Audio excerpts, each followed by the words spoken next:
Hi everyone, my name is Afrojuku Naomi and I'm the creative director of Now Creative World. In today's class, I'll be teaching you how to make the Fan Autogele using Achoke fabric. To start with, you get your base.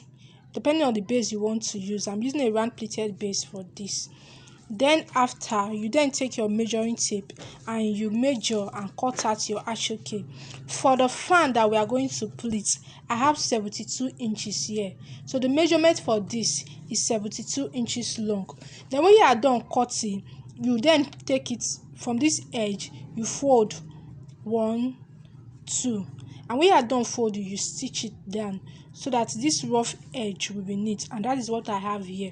Repeat same thing to the other edge as well. This is the other edge. The measurement for this once again is 72 inches long. Then you set that aside. Then you take your achoke again using your measuring tape. You then measure. For this is the, because we are going to make, we'll be starting with round pleat before we place the fan on it. So for this first one, this is 24 inches. This first one is 24 inches. I've joined them together. The other one is and this other one is 26 inches, and the last one is 28 inches. When you are done cutting, you then place it on each other like this and then you stitch. But then it has to be the same method as though you are making your round pleat. When you place this is the first, this is the 24 inches, this is 26 inches. So when you want to sew, before you take it to the sewing machine, ensure that this 24 inches is at the midpoint of this 26 inches. So you get the midpoint of both. That's why you are seeing this SS here and this SS here. So you place it at the midpoint of this.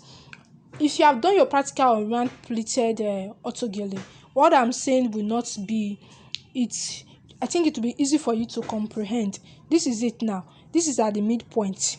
This is the 26 and this is the 28, and this is at the midpoint. We're having the SS here, we're having the SS here, and that is it for this. Then the next thing you do is, you know how to make your round pleats. I will not be repeating that in this tutorial. You make your round pleats using this, and this time around you'll be starting from this one that is 24 inches. When you are making your round pleats, you are starting from this one that is 24 inches. So you make your round pleated frame, not base. So I will do this off camera now and show us the finished look. But don't forget that before you start making your pleats, after joining this end here, you also have to stitch it. You fold again and you stitch it so that the edges here will not fray. Repeat that to this one and this one as well. And I'm done making my round plate. This is it after making the round plate, and I've placed the base on my dummy head. The next thing I will do is that I want to tack this down to the base. Start from this point, and I'll tack this down to the base. You have to ensure that this side, this edge here and the other edge are equal. And when you want to tack, you don't just take it to the back like this. Bring it forward a bit this way, and same thing goes for this side as well. So I see right now I'll be needing my needle and my thread because I want to start tacking. The next thing I will do now is that I'll take my needle or my thread from this point, starting from the midpoint, and I'll bring it upward. This is it now. So when I bring it upward, I'll take it through 1 or 2 pleats or 3 pleats, and when I'm done, I will then break it. Okay, and I will extend my hand from this up here and take it downward, and bring my needle and my thread, and this is it. Can you see? This is what I will have. The next thing I'll do now is that I'll take from this point, this down point, I'll take my needle and my thread upward from here. I'll take it upward, and when I'm done, I'll take it to the plate. And I'm done tacking my round plate to the base. This is it. The next thing I'll do now is that I'll take the other achoke I cut the other time, the 72 inches long. and I'll be making my fan pleats with this. So I'll start from this point. I'll leave about 5 inch from here to this place, and then I'll start making my fan pleat, and this is how I'll go. I'll just take it, I'll just fold this one this way. So this other one will serve as the handle. The one I'm leaving will serve as the handle. The next thing I'll do is that I'll take my fan pleat this way. See the way I folded it. This is how I folded it. So I'll start from this point now, and I'll be using my pin to tack this down. I'll take my pin and I'll pin it down, allow it to get to the dummy head so that it will not move, it will just be in one position, and this is it. So now I'll continue with my pleat. I'll continue with my fan pleat. So the next thing I'll do is I'll just take it this way like this. So this is it now, and I'll use my pin to hold it down here. I'll just push it down, and I'll continue.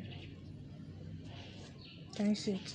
Please don't drag yours. Don't just drag it to, because you want the fan to be full. You don't want it to be scanty. So the more you drag it, if you drag it too much, it becomes scanty.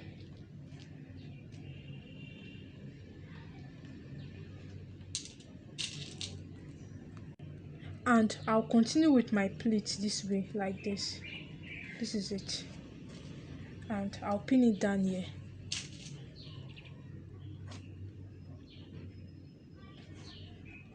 I think I will need to use another pin to pin this. Just pin it down, allow it to get to the dummy head so that it will not move, to just be in one position. Okay, so this is it now, and I'll continue like that. I'll pin this one down,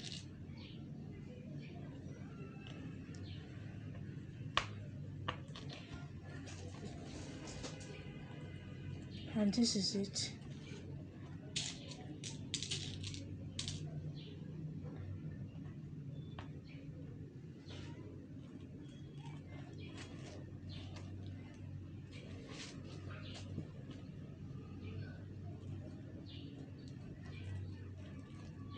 You have to be careful with this. Don't just rush it, because you want this to look neat, and the pleats should be equal as well.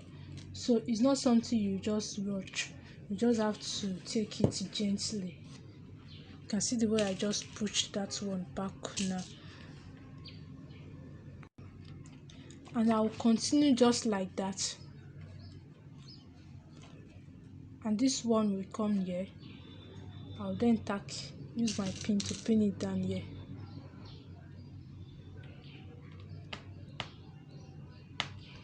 If this thing is too strong, you can use your scissors or get hammer to just nail it down. And this is it.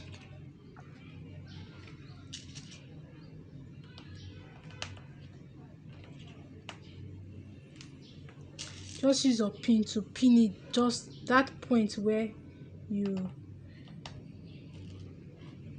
pleat ends, just the edge. Okay, so I'll pin it down here now.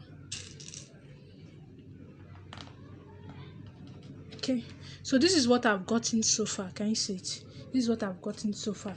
This is it. I'll just continue making my pleat now. I'll continue with the pleat. So this is what I've gotten so far. When I'm almost getting to the edge here, the end, this side. So what I would do is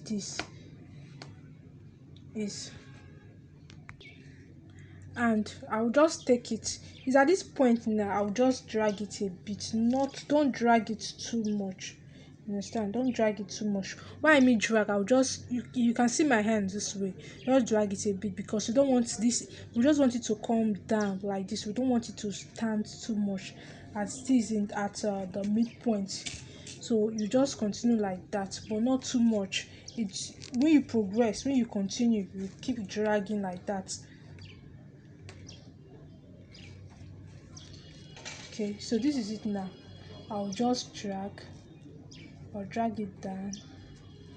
You can see where my last pleat is now. I'm almost there. I'll just pin it down here, and this is it. You can see the way I'm dragging it now, and this is the very last one. I'll use my pin to pin it down here. I'll pin it down here. This is the last one. If you watch carefully, you see that this is very close to this place we'll stitch, so it will be a bit difficult for me to pin it down there. I will just come here and pin it down, or better still, I'll pin it here, and I'll use my scissors to take it down. And this is it now. So now let's go back to it. Just use your hand to arrange. You can see the way mine is right now. Just use your hand to arrange. Before we start using my thread, I need one thread to tack. I'll just tie this now at the back. I want to tie. I'll just tie it. So this is the excess we're having will just serve as the handle.